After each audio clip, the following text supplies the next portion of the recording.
বাংলাদেশের জন্য দ্বিতীয় বৃহত্তম শ্রমবাজার মালয়েশিয়া। গেল 2 দশকে দেশটিতে শ্রম দিয়ে স্বাবলম্বী হয়েছেন বহু বাংলাদেশি, অবদান রেখেছেন দেশের অর্থনীতিতেও।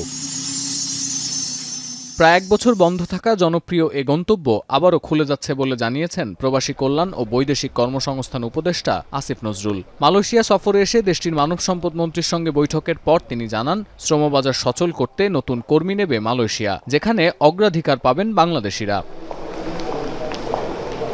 তবে অন্যান্য দেশের তুলনায় মালয়েশিয়ায় সবচেয়ে বেশি অভিবাসন ফি গুনতে হয় বাংলাদেশিদের। এর আগে মালয়েশিয়ার সরকার বাংলাদেশিদের জন্য নির্ধারিত অভিবাসন ফি 4 থেকে 6% পর্যন্ত বাড়িয়ে দেয়। এর পেছনে রিক্রুটিং এজেন্সির সিন্ডিকেটকে দায়ী করছেন সংশ্লিষ্টরা। বৃহস্পতিবারের বৈঠকে বাংলাদেশের পক্ষ থেকে সব এজেন্সির জন্য শ্রমবাজার উন্মুক্ত করার অনুরোধ করা হয়েছে। এতে অভিবাসন ব্যয় অনেকটাই কমবে বলে মনে করছেন প্রবাসীরা।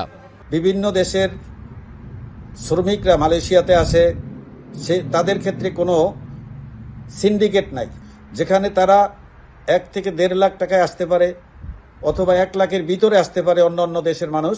সেক্ষেত্রে বাংলাদেশের শ্রমিকরা মালয়েশিয়াতে আসতে গেলে 5 থেকে 6 লক্ষ টাকা লাগে।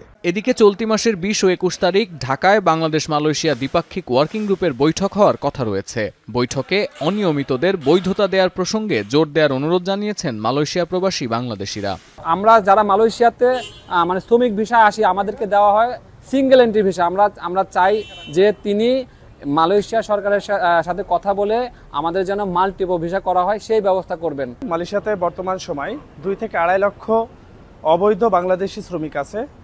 বাংলাদেশে যে গুরুত্বপূর্ণ মিটিং হবে, সেই মিটিংয়ে যেন এই 2 থেকে 2.5 লক্ষ প্রবাসীদেরকে নিয়ে গুরুত্ব সহকারে আলোচনা করা হয়। এছাড়া মালয়েশিয়ার মানব সম্পদ ও স্বরাষ্ট্রমন্ত্রীর সঙ্গে উপদেষ্টা আসিফ নজরুলের বৈঠকের পর প্রবাসীদের বহুল প্রত্যাশিত মাল্টিপল ভিসা দেওয়ার বিষয়েও ইতিবাচক সাড়া মিলেছে বলে জানা গেছে। এখন মালয়েশিয়া। সানবিট সব দিবে সামাল। সানবিট ম্যাজিক প্রেস ডিশওয়াশিং এর মাথা ঘোরানো সলিউশন।